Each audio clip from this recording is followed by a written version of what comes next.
വിഖ്യാത ചലച്ചിത്രകാരൻ ഷാജി എൻ കരുൺ ഇനി ഓർമ്മ. മൃതദേഹം ഔദ്യോഗിക ബഹുമതികളോടെ തൈക്കാട് ശാന്തി കവാടത്തിൽ സംസ്കരിച്ചു.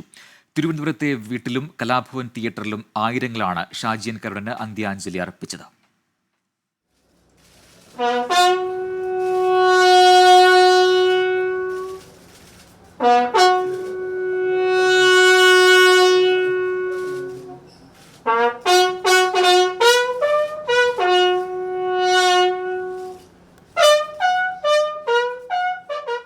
മലയാള സിനിമയെ ലോകത്തിന്റെ നെറുകയിലെത്തിച്ച അതുല്യ പ്രതിഭ.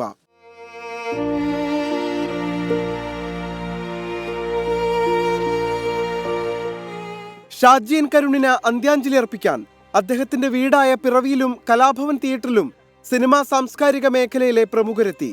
സംസ്ഥാന സർക്കാരിനെ പ്രതിനിധീകരിച്ച് മന്ത്രി വി ശിവൻകുട്ടി അന്ത്യാഞ്ജലി അർപ്പിച്ചു.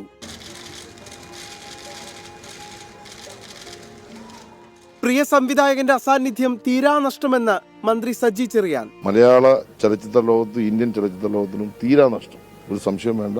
അതുല്യനായ ഒരു കലാകാരന്റെ വേർപാട്, അതിലുള്ള ദുഃഖവും അനുശോചനവും ഈ അവസരത്തിൽ ഞാനിവിടെ രേഖപ്പെടുത്തുകയാണ്. സംവിധായകരായ അടൂർ ഗോപാലകൃഷ്ണനും ബ്ലസ്സിയും കലാഭവനിലെത്തി അന്തിമോപചാരം അർപ്പിച്ചു.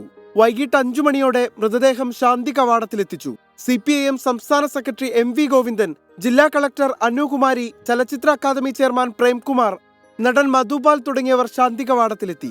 രാജ്യം പത്മശ്രീ നൽകി ആദരിച്ച, സംസ്ഥാനം JC ഡാനിയൽ പുരസ്കാരം നൽകി അംഗീകരിച്ച ചലച്ചിത്രകാരന് ഔദ്യോഗിക ബഹുമതികളോടെ മടക്കം.